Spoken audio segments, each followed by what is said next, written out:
Arcenares. Muy buenas noches, Chani. Bueno, son nuestros comentaristas de esta noche, en la que tenemos como invitado al presidente del Círculo de Empresarios, Javier Vega de Seoane. Señor Vega de Seoane, muy buenas noches. Buenas noches. Y bienvenido a La Noche en 24 Horas. Muchas gracias. Bueno, ya ve cómo está la actualidad. Está comandada durante los últimos 5 días por el nuevo presidente de los Estados Unidos y sus primeras e inmediatas decisiones que ha ido reflejando en sucesivos decretos. Lo de hoy es una orden, tiene la consideración de decreto para empezar a construir ese muro. ¿Qué impresión tienen desde el Círculo de Empresarios de la etapa que se abre en este mandato? Bueno, yo creo que es un poco pronto para llegar a conclusiones definitivas, ¿no? El otro día yo le escuchaba al Papa que con mucha sabiduría decía que había que esperar y ver, porque es pronto, ¿no? Son pocos días, aunque efectivamente tanto el lenguaje del presidente de los Estados Unidos en campaña, que parecía que era de campaña, como después de la campaña, que parece que es consistente, pues hombre, yo creo que a la comunidad internacional le inquieta y yo creo que es un elemento más de incertidumbre, a la mucha incertidumbre con la que ya vivimos a nivel internacional, ¿no? Hay demasiados frentes abiertos, hay muchos escenarios imprevistos, porque en fin, todos pensábamos, o muchos pensábamos, que las cosas iban a salir de una manera y han venido saliendo de otra, no solamente en los Estados Unidos, sino en otros muchos sitios, ¿no? De manera que yo creo que estamos todos un poquito desconcertados, aunque insisto que yo creo que es un poco pronto para llegar a conclusiones, sobre todo a conclusiones alarmistas, ¿no? Creo que hay que esperar. Estados Unidos es un país muy importante, es un país muy sólido, tiene grandes instituciones, realmente, bajo el punto de vista de imagen, quien ha ganado las elecciones es el señor Trump, pero quien las ha ganado es el Partido Republicano, que tiene cientos de personas con mucho oficio, con mucha responsabilidad, con mucho conocimiento, y todos sabemos que cuando hay instituciones potentes, como sucede en los Estados Unidos, las instituciones son un elemento de estabilidad y de raciocinio muy importante. De forma que yo creo que debemos de confiar en que, a pesar de estos indicios, que son inquietantes, sin duda, a todos nos inquietan, yo creo que debemos tener un poquito de paciencia y también dejar que la diplomacia funcione, no solamente la diplomacia de fuera, sino la diplomacia de dentro, ¿no? Que estas instituciones, que estas personas que tienen oficio también se muevan y moderen las cosas, ¿no? Proteccionismo y combate a la globalización son dos conceptos que está manejando el nuevo presidente de Estados Unidos, y esto implica pues que las relaciones comerciales con el resto del mundo pues se pueden resentir. ¿Pueden las empresas españolas que exportan a Estados Unidos o que tienen inversiones allí sufrir esto o encajarlo mal? Bueno, al final las cosas son muy complejas, ¿no? Y cada movimiento de este tipo pues tiene siempre elementos positivos y negativos. Si hablamos de las empresas españolas, el mercado de Estados Unidos, que es un mercado muy importante bajo el punto de vista comercial, no lo es tanto para España, ¿no? Nosotros estamos mucho más orientados a la Unión Europea. Por tanto, bajo el punto de vista comercial, no nos afecta tanto. Hombre, la revaluación del dólar naturalmente nos favorece en nuestras exportaciones, y luego las empresas españolas que han invertido en los Estados Unidos, que tienen posiciones muy importantes, yo creo que en el horizonte visible van a beneficiarse, porque no cabe duda que una cosa muy positiva que está haciendo esta nueva administración de los Estados Unidos es invertir cantidades muy importantes en modernizar sus infraestructuras. Todos los que hemos viajado a Estados Unidos nos sorprende un país tan importante, tan moderno, que tenga infraestructuras tan atrasadas, ¿no? Particularmente cuando vamos los españoles, que aquí en España tenemos de las mejores infraestructuras del mundo, ¿no? Por tanto, aquellas compañías que ya están o que pueden ir, que son todas las grandes constructoras europeas, las empresas de ingeniería, que somos líderes en el mundo en muchos sectores, yo creo que ahí tienen un negocio muy importante, ¿no? Otras inversiones muy importantes que hay en los Estados Unidos, que son las eléctricas, y particularmente Iberdrola, pues yo creo que también se va a encontrar con oportunidades interesantes. Por lo tanto, siempre hay amenazas y hay oportunidades, y yo creo que tenemos que concentrarnos en las oportunidades, porque quien se concentra en las amenazas pues se paraliza y no aprovecha las oportunidades. Yo creo que estamos más bien en modo de ver qué oportunidades se derivan de esta nueva situación, ¿no? Mencionaba ahora las eléctricas. Está de plena actualidad el precio de la factura, del recibo de la luz en nuestro país. Hoy mismo ha marcado un nuevo máximo histórico, por encima ya de los 100 euros por megavatio hora. Mañana va a empezar a relajarse ese precio.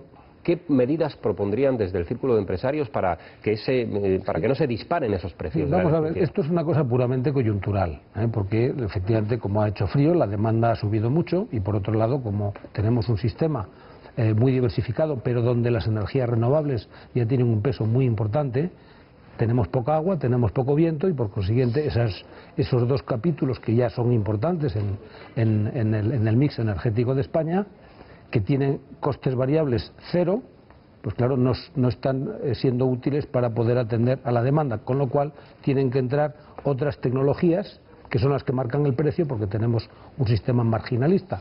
El precio del mercado mayorista se marca de forma horaria por aquella central que es necesaria para terminar de ofrecer la demanda que requiere el mercado, ¿no? Este es el sistema, que es un sistema que funciona bastante bien y que hace 2 años además se cambió. Recuerda usted que había un sistema de subastas, se pensó que esto iba a favorecer al consumidor, se pasó a este sistema horario y bueno, pues ahora puntualmente se ha disparado el precio de la energía por esta situación de oferta y demanda que antes le comentaba, ¿no?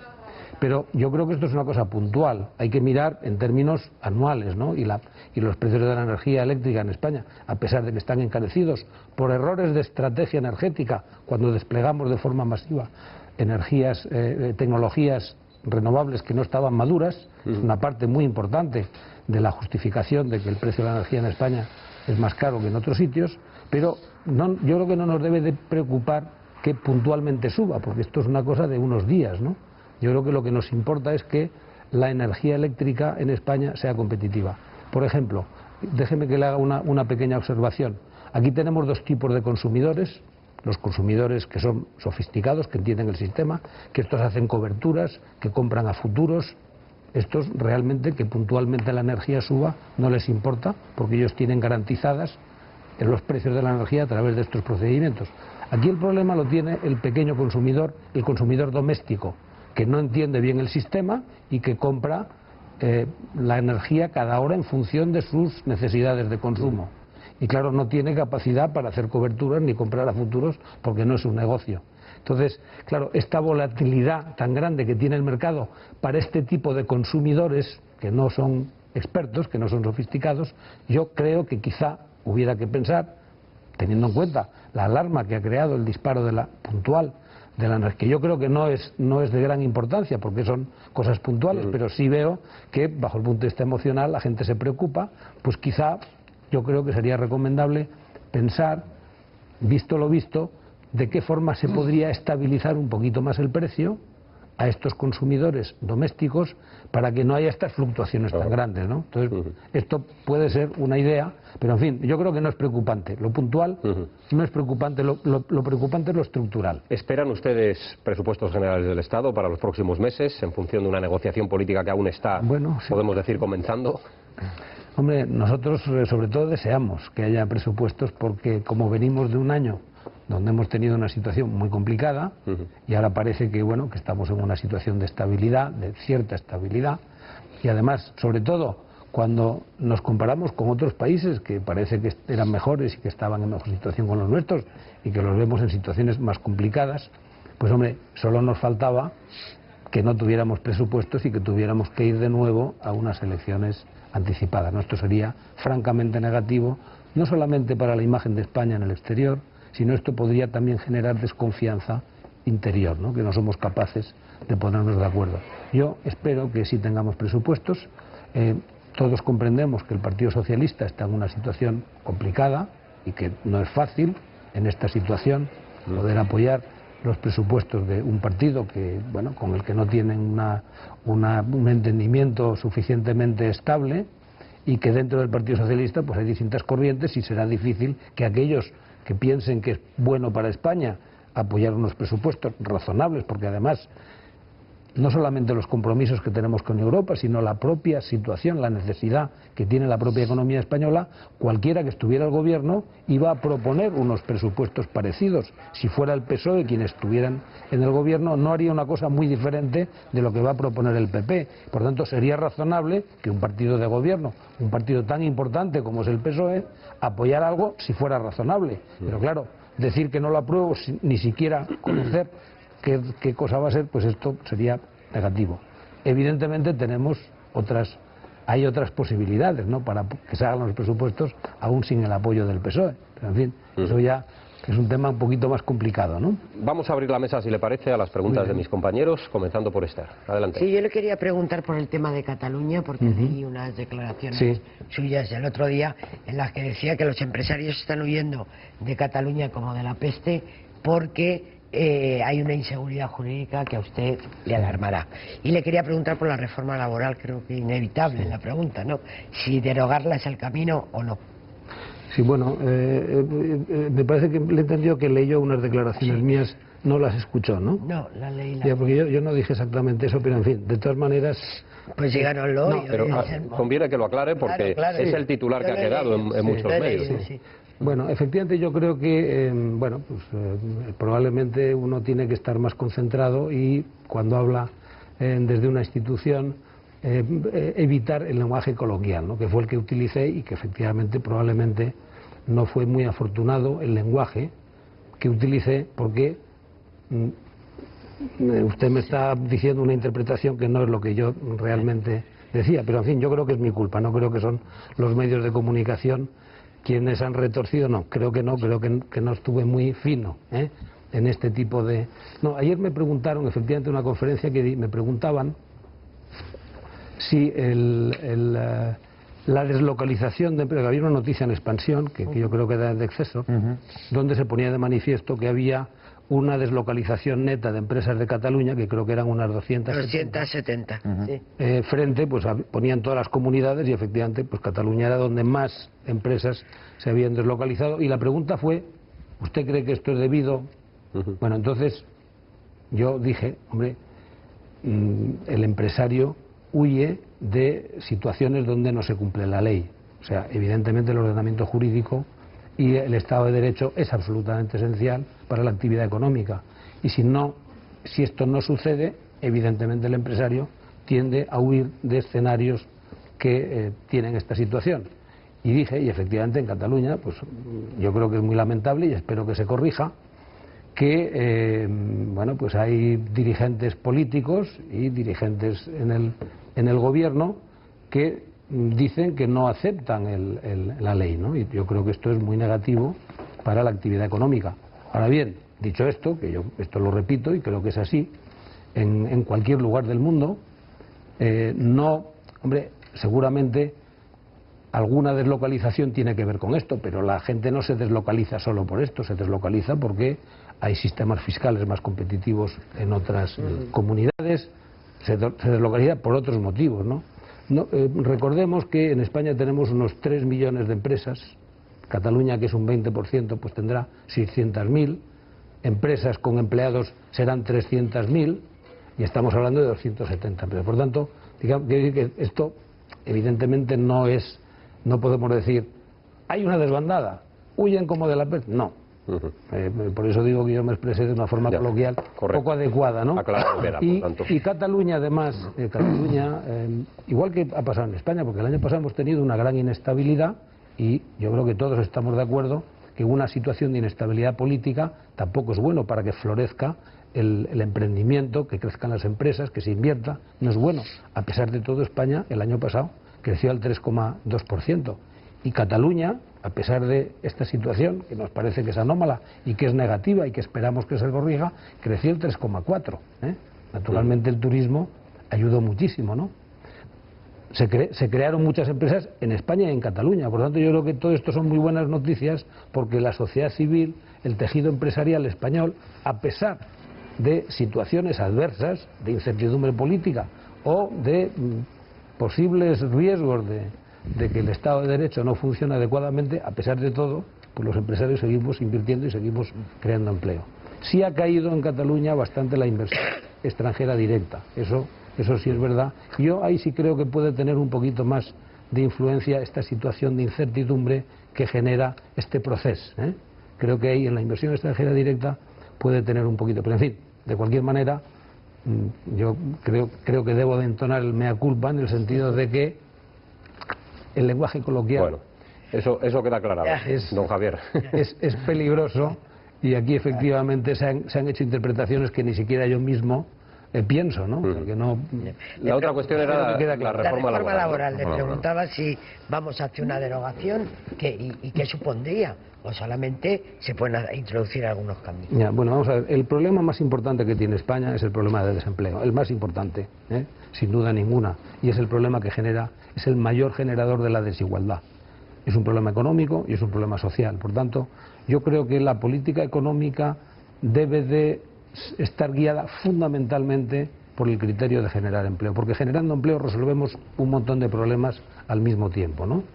Entonces, la reforma laboral no es perfecta. Nosotros creemos que habría que profundizar en la reforma laboral, porque el mercado laboral en España no funciona correctamente. Cuando un mercado funciona y uno va al mercado a ofrecer algo, a comprar algo, pues se lo encuentra. Cuando un trabajador que está en el paro va a buscar trabajo, no lo encuentra, pero lo que es todavía más grave, cuando un empresario va a buscar un trabajador, muchas veces tampoco lo encuentra, porque la empleabilidad de mucha gente que está en el paro pues no es la que realmente demandan. Por lo tanto, empíricamente yo creo que podemos constatar que el mercado no funciona, y por consiguiente nosotros lo que decimos es que estudiese, véanse qué es lo que hacen los mejores países del mundo y póngase esto en funcionamiento para que funcione mejor.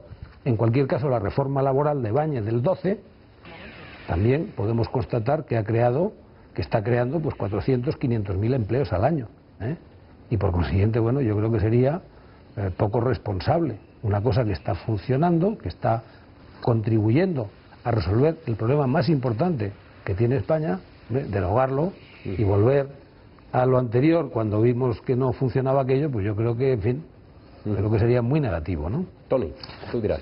Sí, hoy el ministro Montoro ha estado en el Congreso de los Diputados para explicar los cambios tributarios en el impuesto de sociedades. Entonces, yo le voy a preguntar sobre lo que ha dicho el ministro sin entrar en más disquisiciones. Sí, cuéntemelo porque no lo he oído, pero en fin, dígame. Mire, muy rápido. El IRPF ya se sitúa en niveles de 2008 a pesar de la rebaja de impuestos, según el señor Montoro. El IVA y los especiales alcanzan máximos históricos. Nos faltan 2.000 millones. ¿De dónde nos faltan? Impuesto de sociedades. ¿Los empresarios han estado viviendo una bicoca durante la crisis sin pagar impuestos? ¿O solo algunos privilegiados, digámoslo así, han hecho un poco el salto a la torera a todos, sobre todo a los empresarios y a los pequeños empresarios? Sí, vamos a ver, yo querría hacer algunas aclaraciones, ¿no? Nosotros recientemente hemos hecho una toma de posición en el tema fiscal y, por tanto, hemos analizado cuál es la situación. En general, nosotros tenemos grandes impuestos que son 5, que son el principal, vamos, que es un impuesto en cierto modo, ¿no?, que son las contribuciones a la seguridad social. Tenemos el IRPF, tenemos el IVA, tenemos el impuesto de sociedades y tenemos los impuestos especiales. Estos son los grandes 5 impuestos, los grandes impuestos que tenemos, que aproximadamente suponen el 80% de los ingresos que tiene el Estado, ¿no? El impuesto de sociedades, que aproximadamente, yo creo recordar que en este estudio nosotros estamos ingresando aproximadamente como el 2,3% del PIB, esto es lo que ingresamos. En Europa de promedio están ingresando el 2,5%, algo más que nosotros, ¿no?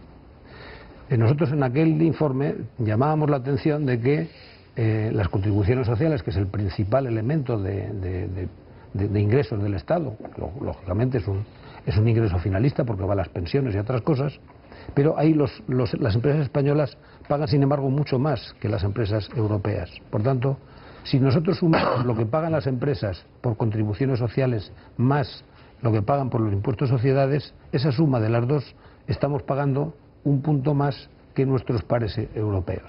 Por tanto, esto es una aclaración que normalmente la gente no lo tiene en consideración. Luego, en segundo lugar, cuando se utiliza, como yo creo que, por lo que me dice usted, ha utilizado el señor Montoro, ¿qué porcentaje sobre los beneficios pagan las empresas españolas? Claro, nosotros tenemos las grandes, porque creo que hablaba de las grandes empresas, ¿no? Bueno, ha jugado un poco a la ambigüedad. Dice que algunas empresas, que las grandes empresas pagaban menos, que los pequeños pagaban el 18%. Claro, las grandes empresas españolas son multinacionales. Tienen una parte muy importante, a veces el 90% de su negocio lo tienen fuera. Y esas filiales que tienen fuera pagan sus impuestos fuera. Y por tanto, claro, si nosotros vemos los impuestos que pagan aquí en relación con todo el beneficio que tienen a nivel global, pues salen porcentajes pequeños. Pero en fin, eso no me parece razonable hacer esa cuenta, ¿no?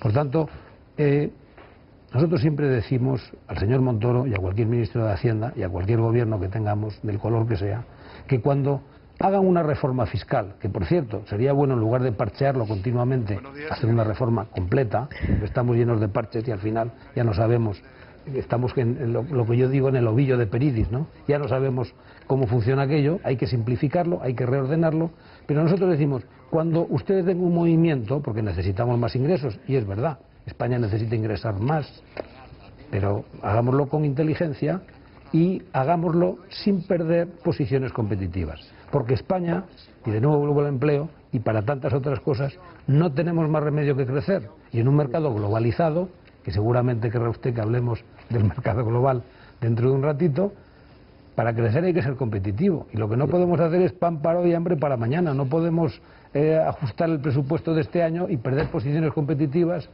no crecer y a continuación en tercera derivada ingresaremos menos impuestos también. Por tanto, no nos olvidemos, que es lo que nosotros decimos siempre, este movimiento nos pone en una mejor posición competitiva a nivel internacional o perdemos posiciones competitivas.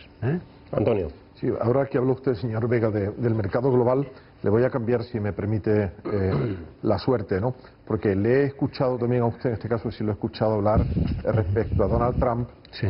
Y poco más o menos diciendo que no hay por qué inquietarse y que cree usted que hará las cosas razonablemente bien. Me llama mucho la atención, viniendo del ámbito empresarial, cuando acaba de cargarse el acuerdo transpacífico y cuando sigue con estas políticas, es muy probable que vayamos a una guerra comercial, de aranceles, en fin, es bastante incierto. Tiene usted razón, que es pronto aún, pero ¿de dónde le viene a usted el optimismo? Porque yo no encuentro ningún motivo, y viniendo del ámbito empresarial me llama la atención, la verdad. Vamos a ver, yo, en fin, de nuevo quizá me he perdido concentración, pero yo sí creo que es una situación inquietante, y creo que es lo que he utilizado estas palabras, ¿no?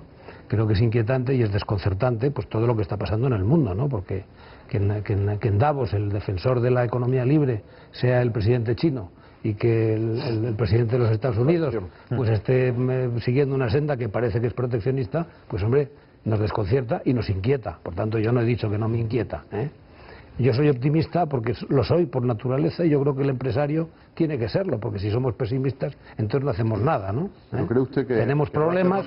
No, yo lo que digo es que confío en un sistema institucional muy potente, de una democracia muy importante y de un país pues que quieran o no, pues son líderes mundiales y tienen una responsabilidad. Por tanto, evidentemente, pues ahora hay una euforia después de esta victoria inesperada, yo creo que por muchos, y bueno, y luego por otro lado, claro, medidas a corto plazo que sí seguramente mejoran el mercado interno de los Estados Unidos a corto plazo, ¿no? Pero yo creo que hay gente muy potente, hay gente muy razonable, gente muy responsable en el sistema institucional americano, que yo espero que vaya corrigiendo estas derivas que nos inquietan a todos, Pero yo creo que es un poco pronto para tomar, de alguna forma, para sacar conclusiones definitivas de que esto es un desastre. No, oigan, esto es un desastre. Estamos viendo cosas muy positivas que están pasando en los Estados Unidos. Hablábamos de la bolsa, los inversores no son idiotas. Hablábamos de todo el desarrollo de las infraestructuras, que yo creo que eso es muy positivo. En fin, hay cosas positivas, hay cosas inquietantes y hay cosas negativas, pero creo que es pronto para empezar aquí a alarmarnos diciendo esto es el desastre, esto es el fin del mundo, esto no. Chani. No, le voy a dar una noticia. Ha tenido Trump 2 apoyos en América. Uno fue de Maduro y esta tarde de Evo Morales. No. Precisamente por lo que citaba mi compañero, porque a ellos les parece muy bien que efectivamente, como son unos encendidos contrarios al libre comercio, pero yo creo que lo de Trump está claro, el libre comercio no lo quiere, y a mí también me sorprende que el proteccionismo del que está haciendo gala pues solo les produzca inquietud. Pero sí, creo que ha respondido. Yo le voy a hacer una pregunta muy concreta. Hemos crecido este año al 3,3 y se ha creado 500 millones de puestos de trabajo. ¿Cuáles son, a juicio empresarial, los riesgos, los 2 riesgos esenciales que afrontamos en el 17 para que esta tendencia se rompa? ¿Qué temen ustedes que pueda pasar para que esa tendencia de crecimiento y de empleo se rompa? Bueno, yo de nuevo creo que la estabilidad en España, el interior, ¿no?, en el sistema español, yo creo que es muy importante, ¿no?, que tengamos un gobierno que funciona, que las cosas que son razonables, los deberes que tenemos que hacer, que los vayamos haciendo, porque yo creo que si nos concentramos y nos asustamos de lo que pasa afuera, donde no tenemos tanto control, yo soy partidario de que, bueno, hagamos los deberes, si fuera pasan cosas que no nos gustan, pues con más razón tenemos que hacer los deberes para mejorar esa posición competitiva, porque con independencia de que pueda haber un frenazo a esa tendencia a la globalización y que pueda haber de alguna manera un frenazo también al comercio internacional, que ya de hecho ya lo ha habido, ¿no? Estos últimos años ha ido cayendo el crecimiento del mercado internacional. El año pasado me parece que fue el 3%, posiblemente eso se pare, pero de todas maneras el mercado global es muy importante. Y nosotros, si hacemos los deberes, como ya lo hemos visto en el pasado, que pasamos el año 2007 de tener un nivel de exportaciones del 23% del PIB al 35% que estamos ahora. Teníamos una balanza comercial con un déficit del 10%, que era uno de los grandes problemas estructurales, y estamos en un superávit. Por tanto, pase lo que pase en estos países que nos inquietan, si hacemos las cosas bien, nos irá mejor, porque siempre hay países que les van las cosas bien. ¿Qué es lo que ve que podemos hacer mal? Los riesgos. Le pido dos.